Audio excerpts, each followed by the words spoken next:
Hey guys, welcome back. I know it's been such a long time, probably like a month, but I know that when I started the YouTube channel, I wanted to be more consistent, and I can tell you honestly, like, having the third baby has drained me of every ounce of me that I have. So I'm finally getting around to doing my birth story with my third baby boy. So it's also been a while because talking about this is like really hard.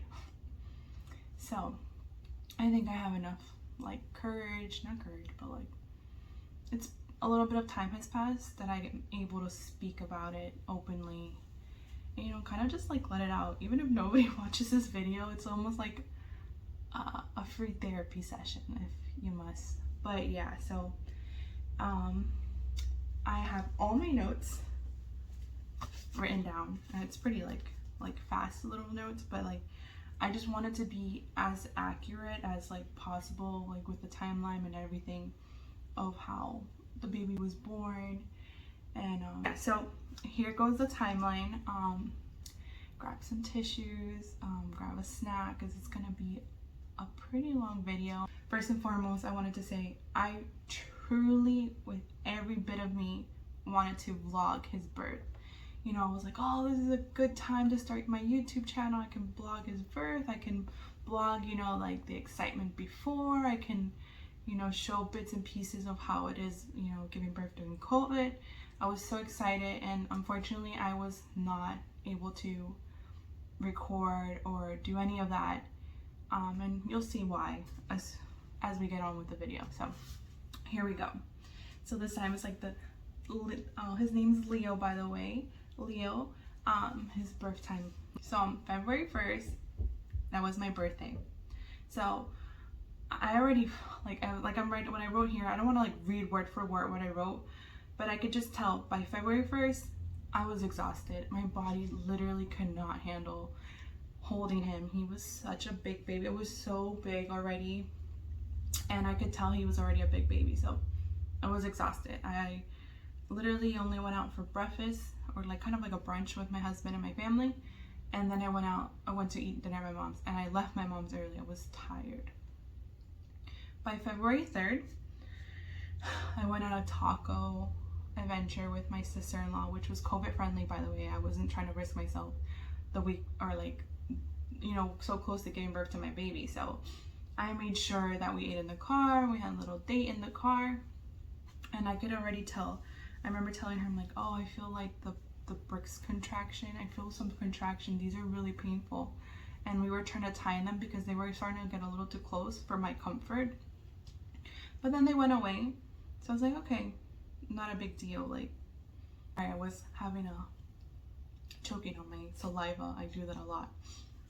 Anyway, so I was saying, we went to go get tacos. It was, just me, her, and my daughter, my son. And we decided to go to Target. I was having those, like I said, those contractions, and I ended up brushing them off because I always say I have a low pain tolerance. And so I was like, whatever, like these are the fake contractions, like I'm being a big baby, I should just, let it go. So that was Wednesday, February 3rd. By Friday, February 5th, like I said, I did my water broke prank on my husband. I've been dying to do it, and it was pretty funny. And yeah, if you haven't seen it, go ahead and I'll put the link in the bio and you can go laugh at it. So by February 7th, which was this was a Sunday, like I said, I was already feeling aches. I literally could not walk anymore. Like I was having I think oh god, I can't even remember the word anymore.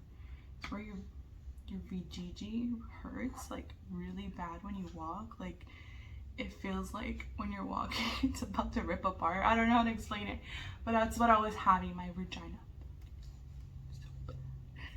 And I literally was gonna put that on a shirt. Like I wanted to patent that because that's how I felt the whole pregnancy. I was like, my vagina. So anyways, little TMI, but it hurt so bad. So anyway, so that was Sunday. We went to the park, we had fun. I did a little bit of exercise, like throwing the ball, like with my husband, like the football, you know. I just remember it was a good day until that night. That night is when I just started to not feel well. But I thought, oh, it's the food, it's the burger, meat doesn't sit well with me. I was starting to have like the, like kind of like what I would, indigestion, like heartburn, you know, when you're pregnant, all your intestines are really pushed up. So I just knew I didn't feel well. I could barely sleep that night, and I had to wake up early the next day. On Monday, February 8th, sorry, so those are the things that if I watch back, I'm like, ugh, I can't stand myself, but hopefully you guys don't notice. Anyways, so on Monday, February 8th, I woke up early. I had to be at the hospital by 9 because, like the week before I had my OBGYN appointment, she had advised me that I was very low in iron and that it was a little too low for her comfort, so she wanted me to go ahead and get some iron injections before giving birth to the baby. So I was gonna get 2 doses, and then there was like 1 on that Monday and then 1 the following week because I needed 2. So I had to get up I had to be there by 9. When sorry, I'm like out of breath because it's starting to get to like the hard parts of the story. But I was scheduled to be induced on February 24th, like that night, so that I could have the baby on February 25th. And I was so excited about having him on that day specifically because my son Adrian was born September 23rd, and then Mia was going to be born, well, Mia was born on the 24th, and I was like, oh my god, like how ironic, how crazy that I'm going to have my baby on the 25th, like in order. I just loved the date. I wanted the date, and I was like so excited to have that. Sorry, my hair is like in my way. Okay. So, but that day, like I said, I couldn't sleep. My stomach hurt. But when I woke up, I felt worse. Honestly, I thought I got COVID from getting cold stones that day. Like literally just by entering cold stones and getting out, I thought I got COVID. I felt so sick to my stomach. I had like TMI, I had diarrhea, was throwing up. At one point I was trying to change, and I literally felt like I was gonna faint in the closet. Miguel's like, I don't think you should go to this appointment. I'm like, no, I have to, because you know, we're what's the word? We're really cutting it short to baby boy's due date. And so I need this iron, I need this for him. So yeah, I also, like I wrote here, like I thought I had food poisoning from the food. Like it was just that bad. I was like, oh my god, this is horrible. This is how sick. Let me tell you how sick I was. Okay guys, I was so sick that I didn't want my Starbucks coffee, okay? I was like, just get me a tea. A tea? Oh my god, like I love coffee. I was so sick that I could not. I was like, just get me a tea, Miguel. We met at the same Starbucks before we went our separate ways. And so he gets me a tea, and he's like, you need to eat. So he gets me a banana bread. I'm like, and I love banana bread too. And I'm like, I couldn't. The minute I took a bite, I just instantly wanted to throw up. I'm sorry if I'm making you guys throw up with my gag reactions, but yeah. I drove there, and we were driving, or I was driving, and I was talking to Miguel. Wanted me to talk to him the whole way there to make sure I got there safe. So as we were talking on the phone, he goes, oh, you know, he mentions to me, you know, baby Leo, the baby doesn't kick you that much in the morning, right? Like he's more active at night. I said, no, he kicks me in the morning, but you're right, he's more active at night. He's, you know, always kicking me at night. And at that moment, I remember driving and putting my hand on my stomach, and I felt like a little push. I'm like, okay, he's there. That was around 8:45 in the morning. I get to my appointment, and I had to go through the outpatient entrance, so the parking lot was like, for me, so far. On top of not feeling well, I couldn't walk. Remember the vagina pain? I just couldn't walk. it was just such a far walk. I literally, it was like, oh my god, like I really at this point want someone to wheel me in, but whatever. I get there, I have to check in, and at this point I'm trying really hard not to let them see that I'm not feeling well, because with this whole pandemic going on, like even if you felt like the slightest little thing, it's COVID. So I was trying really hard to, like, yeah, hi, how are you, like, fake that I wasn't sick. I finally get the first dose of the iron. It's just like a little tube, and they have to slowly put it in, and I wasn't already feeling well. They give me a pamphlet and they say, here you go, these are all the list of the side effects that you're going to be feeling after this. And it was already everything I was already feeling. So imagine like having diarrhea, throwing up, fatigue, everything. Oh, but let's give you this and you're going to have more of it now. Like, but they didn't know that, and I didn't know until I was like, shit, I didn't know this was going to be like this. So whatever, I called Miguel. I said, this is what's going to happen. I'm not feeling good. I really don't feel good. I think I'm going to go take a nap. Sorry. So like I said, I came home. I was tired. Mia was here, Adrian was here, and I remember like having my sister-in-law come pick up Mia because I was just so tired and not feeling well that I just wanted to sleep the whole day off. So that was like 12:30. I remember that was like the last time I kind of looked at the clock and I dozed off. And then it was like 3:30 and I thought to myself, wow, I slept so long. I was so sick that I slept through having to go pee. Because if you've been pregnant before, the baby's always on your bladder and you don't sleep much during the last trimester. Like the last weeks before giving birth, you don't sleep at all because you're constantly going up to get pee, and by the time you go back to bed, you're awake. So for me to sleep that 3 hours straight, I was like in shock. Like, wow, I can't believe I didn't go to pee. That was my train of thought at that moment. And yeah, and also like I was saying, like he was an active baby, so he's kind of like my little like alarm, like kicking me to go pee, and he didn't kick me the whole nap. So then when I woke up, like I realized, okay, I haven't peed, and I was starting to feel a little warm, like I was like starting to get like a little bit of a fever. And I realized that like the baby hasn't moved much, like since I've gotten home. Like he's never not moved that much before. Like he's always either moving. Like for me, he never really slept in my stomach. Even if I like nudged him, he would kick me. So I did all the tricks. Like I started to get worried, so I did all the tricks. Like, oh, okay, drink cold water, put cold on your belly, drink soda, like do anything to wake up the baby. And I was like pushing, like shoving, like I was doing everything to wake him up. Sorry. Still a new mom, okay guys? I like barely get to sleep. You're lucky I'm doing this, okay? I'm just kidding. Okay. So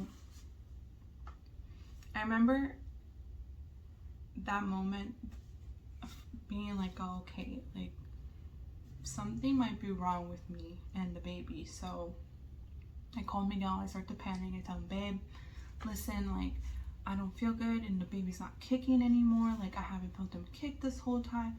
I've done everything for him, to kick or whatever.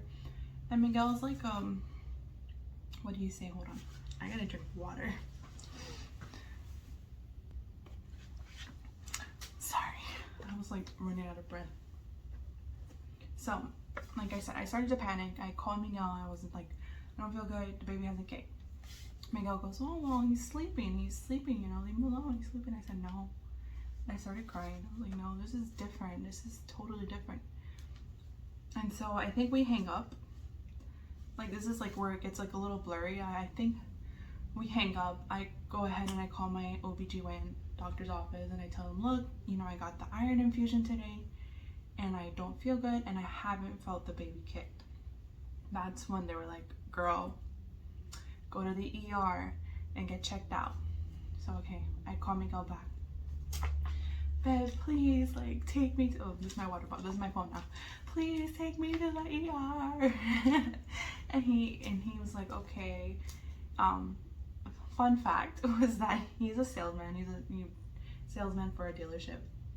When I called him, he was in the middle of a test drive. So like, I don't know, I can't imagine. I should probably ask him, what were you thinking at that moment? Like, or what were you telling the person, like, oh, my wife, you know, she might be in labor. So, so he's like, yeah, okay. He comes. Okay. So Miguel was when I called him to pick me up, to come take me, he was, like I said, with a customer. He ends up coming within like 30 minutes. It felt like forever, but it was like within 30 minutes. Mia was already at my in-laws, and so Adrian was the only one who stayed back with me to take care of me, to make sure I was okay the whole day. And because I was just so weak, I couldn't do shit. I remember, so Miguel gets in the car, we get in the car, and like Adrian's like so excited. He's like, oh, are we having a baby today? We're having a baby today. And I could tell you that at that moment, I didn't want to give him like false hopes, because I knew something was wrong with me. I knew that something was wrong with the baby, because it had been so long that I hadn't felt him kick. It's like, you know in your heart as a mom, you know when something's not right. And so I just kept saying like, oh, you know, I don't know, like, we're just gonna check on the baby. Like, I didn't want to tell him yes, we were having a baby, or like, because honestly myself, I didn't know what was going on. So it was just a really long drive for me, because I'm just at the moment trying to be super strong for my son in the backseat. I'm not trying to let him know that, like, you know, something could be wrong. And it's just like, you're also in like a limbo, like, what's going on? Why haven't I felt this baby kick? Anyways, so and also like I wrote here, like, the whole ride I'm also like pushing, like I'm like constantly trying to make him move, and he's just not budging. Like, it was just like, almost like, the way I can explain it, it was like I felt his body, I felt him there, but I didn't feel him move, which was like the weirdest. It's so weird, such a weird experience. But anyways, I get there, and I can't go in with Miguel. I have to go in alone. And when you get to the ER, there's always someone out there like screening you. They're like in hazmat suits, and they're like asking you COVID related questions. And I was like, and I explained to her everything. Like, I wasn't feeling good, this is that. Like, I told her about my fever. She's like, let's hold off on telling them you have a fever, because then they'll assume you have COVID. So don't tell them you have a fever. But she read my temperature, and she didn't find a fever at that moment. So I walk through the ER. I go automatically to the labor and delivery triage. When I tell you, walking through those doors, I truly had no idea of everything that was going to happen after.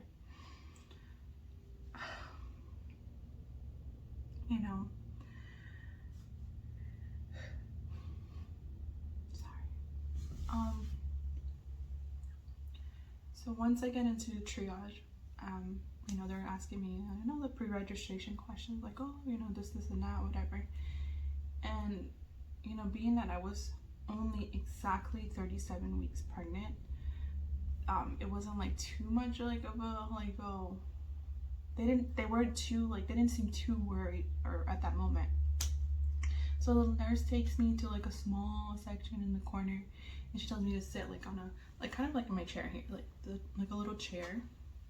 And I was like literally in this little space, and she starts to put like those little pink and white elastics to try to start checking the baby's heartbeat. And she couldn't find a heartbeat, and she was like this really, she's like, you know what, this is too difficult, let's put you in a bed. I said okay. So we went to a bed, and she really still couldn't find a heartbeat finally, after like what felt forever, it was like maybe 5 minutes, she finds a heartbeat, but it's very faint. Like it's very like boom, like, you know, it's there, but it's like like kind of like faded heartbeat. And she starts to, you know, putting the IV in, drawing my blood. She's like, this is just in case you get admitted. That way, if we, you know, we need to do something, you already, you know, have your IV in and whatever. So I said, okay. The nurse was so nice. Like, I have a note here. She was super nice. Like, these nurses try really hard to distract you. Not in a mean way, like to distract you, like, oh no. They try to like talk to you. Oh, how many kids? You know, they try to take your mind off the situation, because obviously you know and they know why you're there. And she tells me that that they ordered like some kind of ultrasound to check the baby's heartbeat, or to check the baby kind of. And yeah, she just ordered that, right? The ultrasound technician comes in finally, and she's like, okay, like from what I gathered was this test was like if to see the baby move. And so if the baby moved within 5 minutes, then, you know, there was no need to keep doing the test. But if the baby didn't move within those 5 minutes, then the test was going to be a 30-minute long test. And I'm like, okay. Hence, 5 minutes passed, and she was doing everything to like, with the little thing to, I don't know what's that called, the little ultrasound tool, to move and like get him to move. And she was like shoving and like, and he was not moving. Like, and you know, like when they're, I don't know if you've ever been to the hospital and they've done that, like they don't let you see the babies, the screen. You kind of like, they face them to themselves, and you're just like there. And so he didn't move, and so the test had to be for 30 minutes. But I kid you not, like it was longer than 30 minutes. She ends up telling me that she was gonna come right back because the baby wasn't moving, and she was gonna go get some device that was kind of gonna give him a shock. It's almost like they tasered him. I kid you not, it's like a little taser, and they put it and they go, it's like a little shot, and yeah, he didn't move the whole time.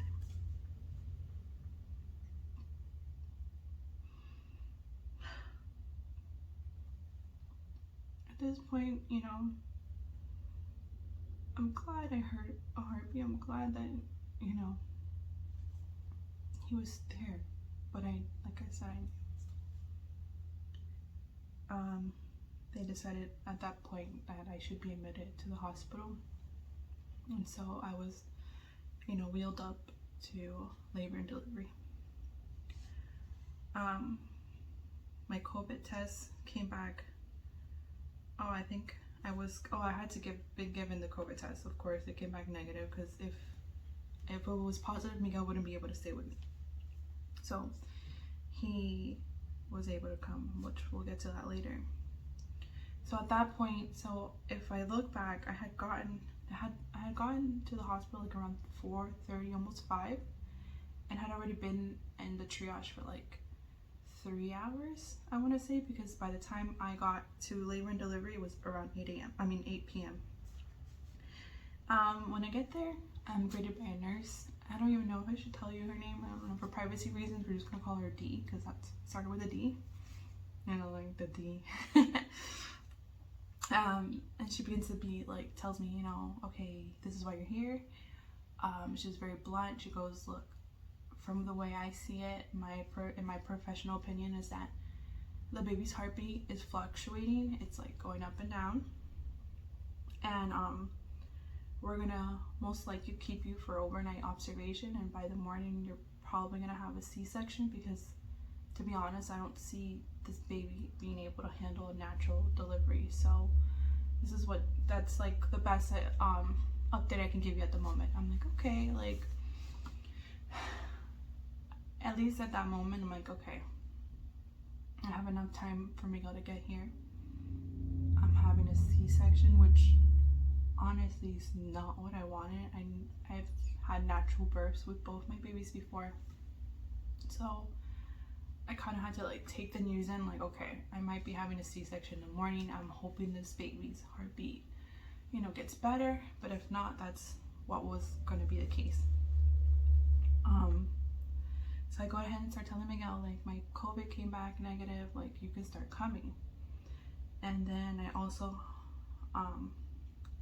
like, when I tell him that, the nurse comes back and tells me, okay, I'm not getting a good heartbeat again of the baby. I need you to, I was like laying on my back, so she told me to switch and lay on my side. So we did, and she's like, okay, look, she finally gets a heartbeat again. And I start to call my mom, like, I'm in the hospital, this and that happened. Mind you, she was with me in the morning because she watched the kids the first half while I was at the hospital before. And she didn't believe me. She goes, you're lying, stop joking. I'm like, Mom, like, I'm not joking. And she thought like I was joking because I just pulled the water prank again on my husband. So nobody was believing me. So that's like the little, like, that's a lesson, that the boy who cried wolf is a true lesson, boys and girls, okay? It's a real thing because no one believed me. Okay, so the nurse comes back in, Miss D, and she's just so nice to me, and she just tells me, okay, sweetheart, like, we're gonna be monitoring the heartbeat for another 20 minutes, and then I'll give you another update with the doctor. I'm like, okay, because his heartbeat was still fluctuating. You know how they couldn't see the heartbeats from their little nurse's station, so she was like worried. So she's like, 20 more minutes and we're gonna be monitoring you. Okay. And then she checked me and she's like, okay, you're only 2 centimeters dilated and 30% of phase. So I was like nowhere near giving birth yet. Like, I was like kind of far away.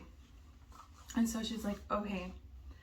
She leaves the room, and 10 minutes had passed, and I got like this overwhelming feeling to like call Miguel and tell him, like, where are you? Because it had been 2 hours since I last called him. It was like 8 when I got in the room, and it was already almost like 10. And I was like, where are you? I don't feel good, Miguel. Like, can you hurry up and come? And I was like, and I start crying. I tell him, like, I really don't feel good. And I kid you not, it was like a scene out of a movie. I was like, oh my God. I felt like a pop, and I felt warm, like warm water coming down. And I was like, this is like while I'm on the phone with him, I said, oh my God, I think my water broke. This one for real, guys, this one for real. And he's like, stop lying. I'm like, no, I think it broke. And he goes, okay, don't have him yet. Wait until I get there. Don't have the baby without me. And then I'm like, okay. So I hang up with him, and I start pushing the button for my nurse to come back in. And I tell her, you know, I think my water broke. I don't know. Or maybe I like, honestly, I thought of them. I've never felt that experience before. So I was like, maybe I peed my pants. I'm like, but I felt the pop, and I'm like, you know, I think my water broke. And she was like kind of laughing at that point. She's like, my God, like, you're progressing so quick. You were supposed to only be in here for observation, and now your water broke. Okay, let's check. And she goes to the cabinet, and she gets like a Q-tip, and then she's like coming in all like happy to check. You could see her demeanor change so fast, guys. Like, she went from like ha ha ha to like, oh, okay, sweetie, oh, okay, you know what, just wait here 1 second. And she left the room, and my water kept feeling like it was popping out. And she comes back, and she starts talking to the doctor on the phone, and she starts telling him like, oh yeah, her water broke, but there's a lot of blood in her water. There's a lot of blood. I mean, and I kind of like feel like after this whole part, like, it's just such a haze, like I like, my mind remembers vividly, like a movie, like it just remembers everything, but expressing it's like kind of hard to like put together. It's like almost like a dream, like you remember your dream, but then telling people like in the order that it happened is just kind of weird. So as soon as she does that, like, 6 people, or it feels like a lot of people, just rush into the room, and they're debating like, what do we do with her? Like, this is crazy. Like, you know, there's a lot of blood. And then as they were like, you know, debating, like, oh, they were saying like, oh, take her to emergency C-section ASAP, blah blah. And I remember just telling them, like, guys, like, because they're debating, they don't know what to do, because also the baby's heart rate's going crazy. And I remember telling them, like I said, I remember telling them, look, I really don't, oh guys, like, I feel like more blood is coming out. I feel the blood coming out. And they're like, she's losing too much blood, like, hurry up, we shouldn't talk about it, let's just take her to the room, like, what is the OR room, I don't even know what it was called. And everything was like everyone here, like, it felt like everything was going so fast, but for me it was like slow. Like, everyone was moving in fast motion, I was just moving in slow motion. I could hear like the nurses and the doctors saying, like, you know, go go go, you know, let's get out. And, you know, they started wheeling me out of the room, and I'm being like, you know, I have like 4 nurses and doctors on this side. I have the main nurse, that her name is Dee, with me on this side, and she's like, we're gonna have a baby. Like, she's trying to be so positive. And I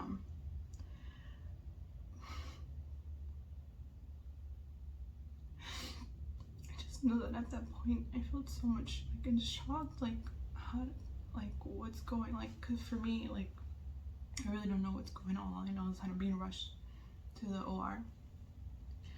I felt shocked. I didn't know. I really didn't know if my baby was gonna be okay, if I was gonna be okay. I didn't even have a chance to call my husband and tell him, like, oh, I'm going to have a surgery now, I'm gonna have the baby.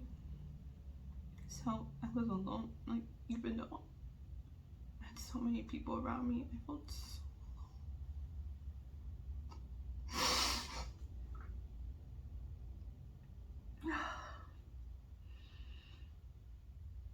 Sorry. I finally get into the room, and at this point I stopped writing the notes because it was such a long thing. I'm just gonna tell you from my memory. When I finally get wheeled in there, you know, they're like trying to transfer me from the hospital bed to the operating bed or table. They had to give me the spinal tap. My nurse was holding me, hugging me. It's like, it's gonna be okay, sweetie, we're gonna have a baby, I'm here. Like, and I was also scared that the epidural wasn't gonna work, because it didn't work with Mia, and I had a spinal tap with her too, and it didn't work. So I was like, crap, am I gonna feel everything? Like, I just know that, like, she's like, it's okay. Like, I just didn't talk. If they spoke to me, I was like, I don't think I was there. I felt like I was having an out of body experience. Like, I was me, but I wasn't like fully functioning. So they finally prepare me. They're like, okay, where's Dad? Does she have someone? Is someone here with her? And they're like, oh. Then I was like, her husband. Oh, beep. Dee was like, oh, her husband was on her way. I don't know. Whatever. They start opening me up, I think. I mean, I don't know. I'm crying. Mind you, I have my mask. I have double masks. I was wearing double masks that day. And I don't know, guys. Like, at that moment, I thought, wow. Like, I guess I should tell you guys that the moment I found out I was pregnant, I told Miguel that I don't think I'm gonna survive this pregnancy, because, like, I had been, like I told you, bad experience with my daughter. So I said, I don't think this pregnancy will live. I mean, would always, don't say that, babe, you're okay, like, you're just, you know, overreacting, overthinking it. Like, I'm like, okay. So being on the table, I said, oh my God, staring at the white ceiling. I just thought to myself, oh wow, I'm really gonna die. I knew it. I knew that I was gonna die. I knew that I couldn't believe this is how I was gonna die. Miguel finally comes and he's like, baby, I'm here. And I kid you, like, I kind of like looked at him, and then the nurse, I think the anesthesiologist or someone was next to me, and I looked at him and I just like felt like, oh my god, so sick. And I tell the nurse, I said, I need to throw up. And I take my mask off and I threw up. And then before you know it, Miguel was gone. They kicked him out. They're like, no, you shouldn't be in here. This is a stat. I don't know what that means, but they kicked him out. And so I was alone again. So I literally only got him like in a way.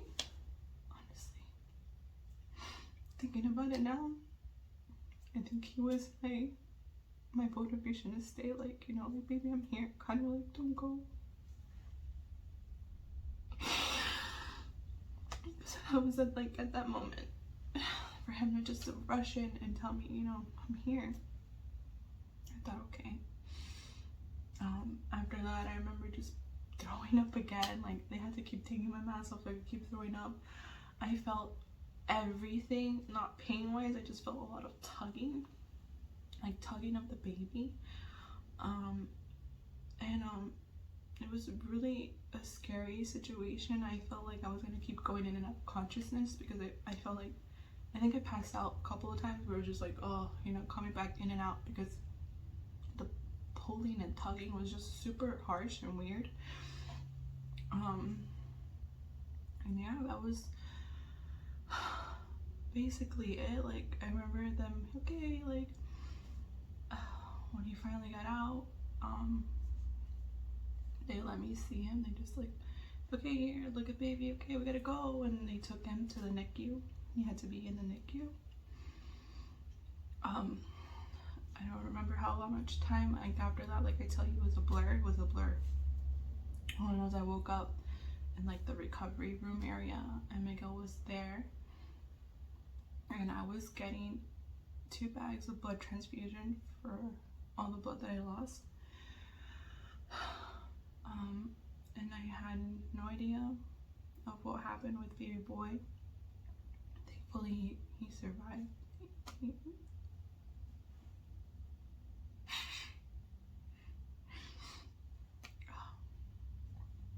Fast forward into, like, you know, finally getting my room and, you know, being with Miguel, I find out when that whole, like, my placenta erupted. So that was really scary. I find out, like, my placenta had probably already erupted or something. Like, it was probably already like tearing, and then when my water broke and everything, it just, you know, ripped, or I don't know how to explain it, or maybe it had already erupted and the blood was just, you know, not coming out yet, and it came out with the water. I don't know. I really don't know. They really never explained that to me. They just told me, you know, you had a placenta eruption. And so that's probably why baby boy wasn't moving. He wasn't getting oxygen in there. He was, you know, his lifeline was basically like cut off from him. Because when we got there and he wasn't moving, they thought, oh, he probably has an umbilical cord around his neck or something, or an arm, and it's stressing him out.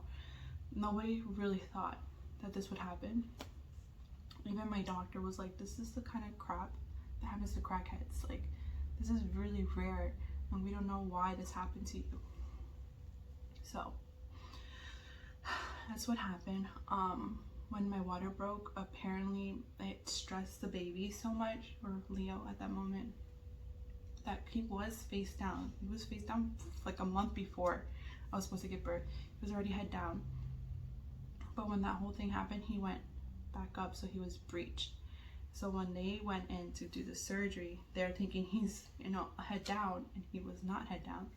So they had to do more cutting, more, like, it was really an intense C-section.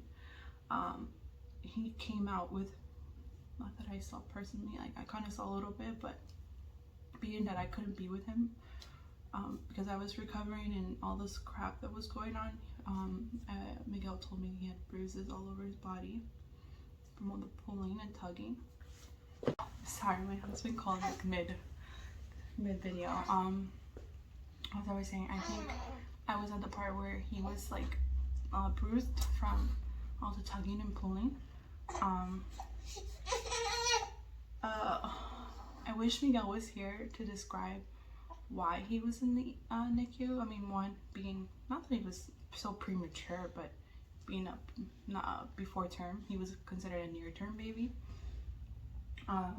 Second, the way Miguel described it, since it was such a traumatic birth for him and I, but mostly for him, all the tugging and like the rushing and everything, that God, if I'm explaining this right, if I don't explain it right, I'll have my husband like write it out for me and you could just read it in the comments about exactly what happened.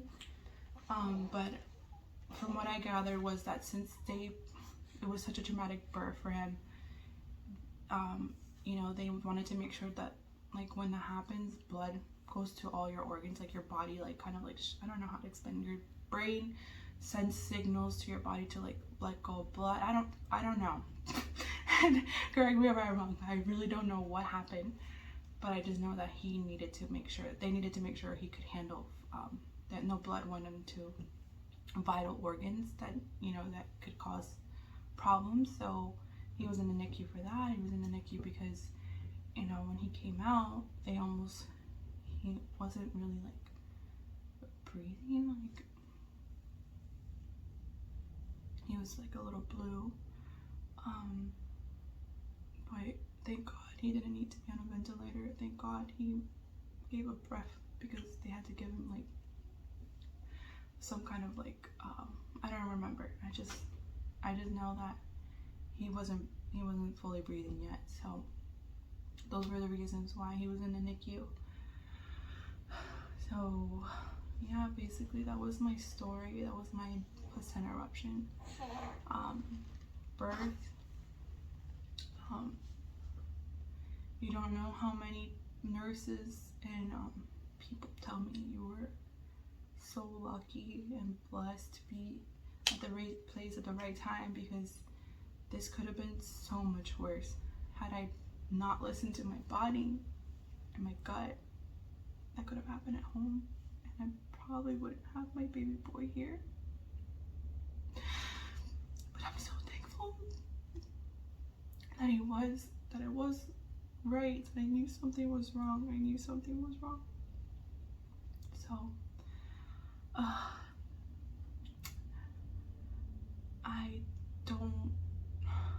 I say this like that I didn't get to see him for like a good like 8 hours. I don't remember, like I can't remember how long. I didn't see him. He was hooked up to a lot of things. He wasn't allowed, he was only getting fed through IVs. He wasn't allowed to have food yet, or like formula or breast milk. I feel like to this day I was robbed of so many things. This is not what I wanted. This is not what I expected. I have no idea how bad it hurts now to see pregnant women, because I'm like, God, I was robbed of my last pregnancy. Like, I know it sounds stupid and selfish, but I feel like I was robbed. I was robbed of enjoying my last pregnancy, of enjoying a last meal, taking pictures. I left the hospital not being able to dress him up.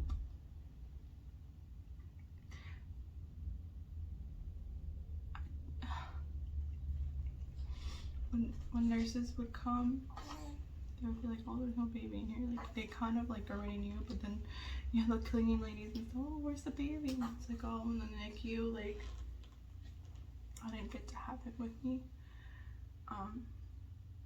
Recovery was a bitch.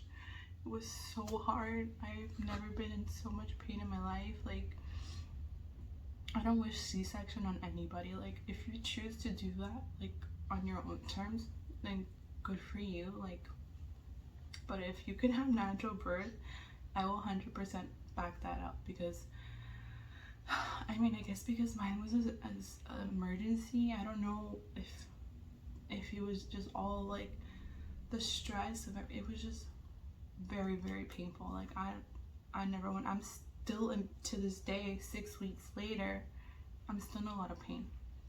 I'm about to be 7 weeks. I'm still in pain.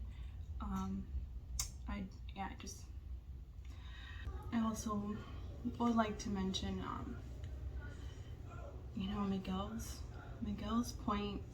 I mean, he's not the type that's gonna come on a YouTube video with me, but I guess I could just share what he went through in that moment as well, because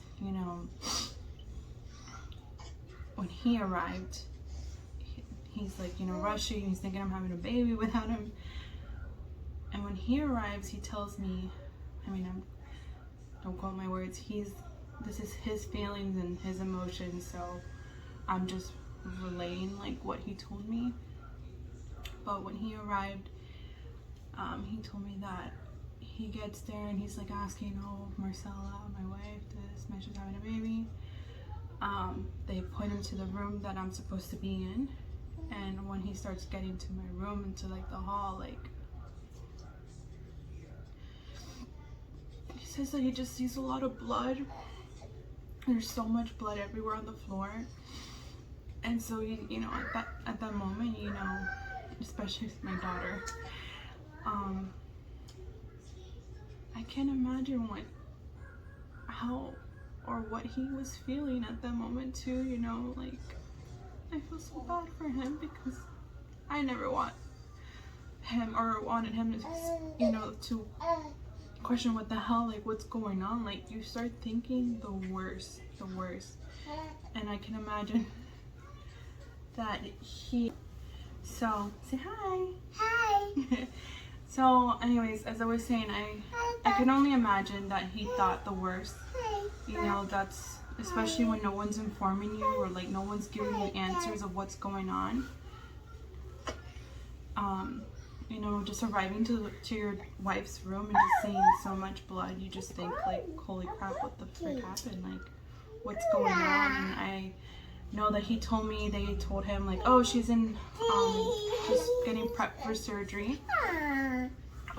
So they're like he was like rushed. He says that what I remember him telling me is that he was rushing to get to me.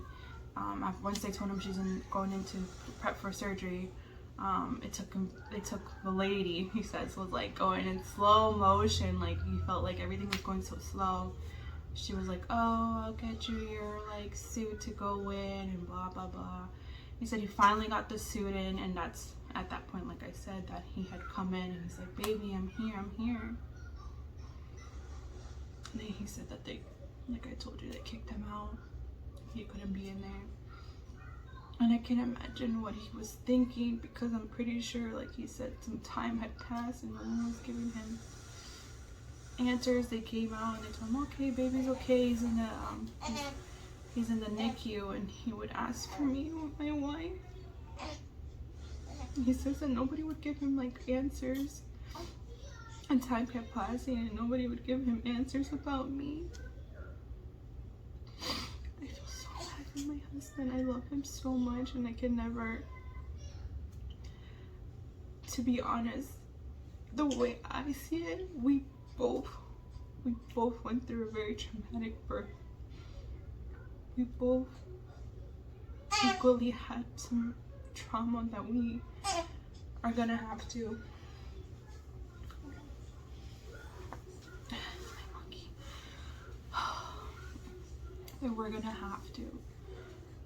grow together and get through together, because honestly, even though it's only been like a month, almost 2 months since this happened, I could honestly tell you, I have flashbacks. I get moments where I just, little things like a Pampers commercial when the mom's like, they're handing her baby. Like little things that just triggers me. I can't, like I said, I can't see women pregnant anymore. Like I can't see women at the hospital, and I feel so selfish. I feel selfish for feeling this way. I feel stupid, because it's like, okay, get over it. Like, you had 2 other pregnancies where they didn't take the baby right away. Like, but I guess I just had such high expectations, being that this was my last pregnancy, that I was like, you know what, it is what it is. I'm gonna enjoy it to the fullest. I was so excited.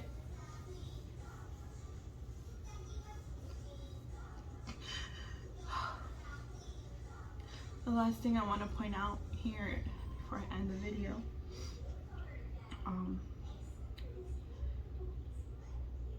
is that I want to say, like, my nurse, the nurse at the end, the one that was with me from the moment I went into labor and delivery until I was like in the recovery room, she fought for me.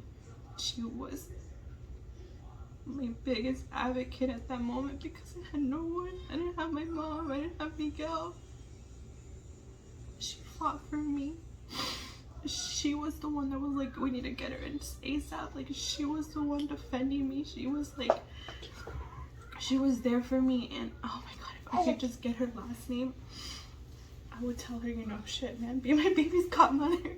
She was so amazing. At that moment, that was, like I said, my guardian angel in a way. Like, she was there. When she finally put me in my room for recovery, I knew that in COVID, you're like, you know, you're kind of like hesitant to hug people. I just like gave her my hand, I held it tight. I said, thank you so much. And I could swear she cried too, and she was like, you know, tearing up as well, because I'm pretty sure not many people genuinely thank them. Like, you don't, you know, some people like, I don't have all the money in the world to be, well, not in that moment, but to be giving, like how these women, oh, I give them gifts and I give them stuff, like all these women that you see on YouTube that they give so many gifts to these like labor and delivery nurses. But yeah, that's basically my story, my labor and delivery story. I think one of the hardest parts, well, the whole thing was hard, the whole thing was traumatic, something that is gonna live with me for the rest of my life. I don't think it's something that I'll get over. I hate when people tell me, oh, but be thankful, you're both alive, and you know, you should be happy. It's like, it's not even that. Like, it's legitimate trauma that I can't just be like, oh yeah, flip a switch and I'm happy. And of course, I'm like, changed my whole life perspective. Like, I am so every day grateful. I have a new outlook on life, but that doesn't mean that I'm not carrying weight, or I'm not carrying this trauma with me. It's something that I don't wish on anyone. But one of the other hard things that was leaving the hospital without my baby. How do you go in there and come out? You go in there pregnant, but you come out with no baby. Like, going home without him was pretty hard. I cried. I almost like blocked it out. I felt like I cried, but I kind of like just shut it out. Like, I didn't want to think about it. I think we were out him for like 3 days, 2 nights. It was a good time to get rest, but it's harder. I missed my kids. I didn't have this little one, this little brat. But anywho, that's that. Thankfully, we're both healthy now. He did have jaundice towards the end, where they almost didn't let him come home. He was in the NICU for it was like Monday night, Tuesday, Wednesday, Thursday, Friday. He came home Friday night or Saturday. He was in there for like 5 days, and they almost didn't let him come home because he needed to get a belly blanket, which is like a brand new thing for me. I know all my kids have jaundice. Of course, this baby had jaundice. So he had the jaundice, and he had to be on this stupid blanket until his jaundice went down. But yeah, that's our story. It's the story how we both survived something so traumatic, and honestly, I think that's gonna bond us forever. I know he's a baby, he won't remember, like, he really doesn't remember, he doesn't know. But yeah, let me go ahead, show you my little fat now. Keep in mind, He's only 6 weeks old, almost 7, and he is so chunky. Baby boy. He is so chunky. Ready? Here we go.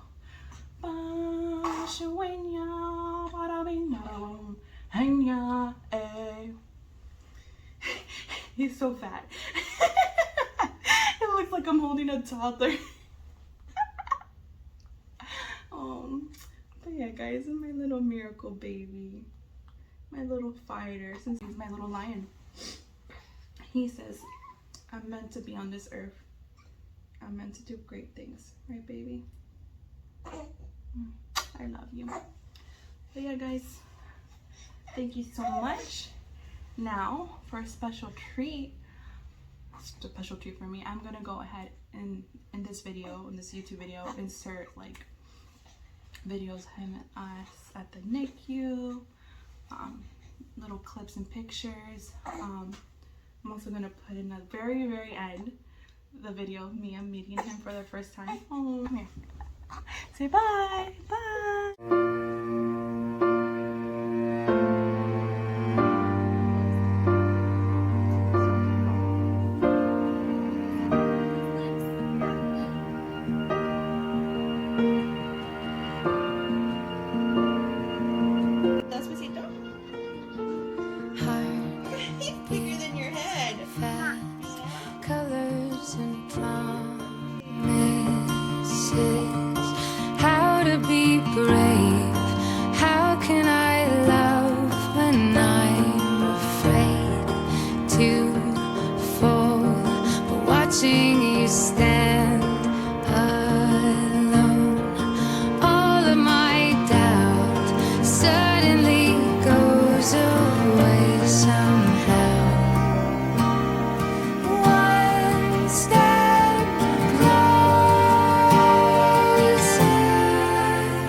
What's that?